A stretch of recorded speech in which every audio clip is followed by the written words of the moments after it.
హే bro, నువ్వు చేస్తే గుట్టంగా chicken ఇట్లా గ్రేవీగా రావాలనుకుంటున్నావా? అయితే దా నేను చూపిస్తా ఎట్లా చేయాలో. Good morning.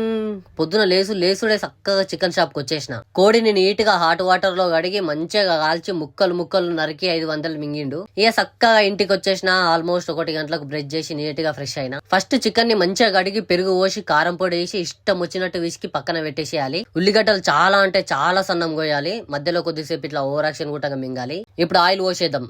Wet gas on చేయడం మర్చిపోయిన ఎరువుకొని ఆన్ చేసిన. ఇప్పుడైతే ఆయిల్ పోసేద్దాం. ఆయిల్ లో ఉల్లిగడ్డలు వేసి ఒక 3 టమాటాలు మిక్సీ పట్టి ఆ రసం ఇందులో పోసి మంచిగా కలిపి గ్రేవీ వచ్చేంత వరకు ఉంచాలి. పక్కన పెట్టిన చికెన్ ని వేసి మంచిగా కలుపుకొని ఇంత ఉప్పు వేయాలి. ఈ గ్యాప్ లో కొబ్బరికాయలు మిక్సీ పట్టి ఆ పేస్ట్ గుట్టంగా చికెన్ లో వేసేయాలి. సో చికెన్ ఒకటే ఉంటే ఇట్లా బగర బొబ్బ గుట్టంగా ఉండాలి కదా అని తాల్పేస్తున్నా. తాల్పు డైరెక్ట్ గా రైస్ లో వేసి చికెన్ లో కొంచెం ధనియాల పొడి ఇంకా చికెన్ మసాలా వేయాలి. అమ్మయ్య, ఒక సైడ్ రైస్ అవుతుంది, ఇంకో సైడ్ కర్రీ గుట్టంగా మంచిగా అవుతుంది. చూసినావా ఎంత మంచిగా గ్రేవీ అయిందో? అట్లుంటది మరి మనం చేస్తే. ఇక నేను మా ముద్దుల మరదలు శ్రీ అన్వి కూర్చొని మంచిగా తిన్నాం. సరే మరి ఈ వీడియో కింద రేపు మళ్ళీ వస్తా. Bye bye.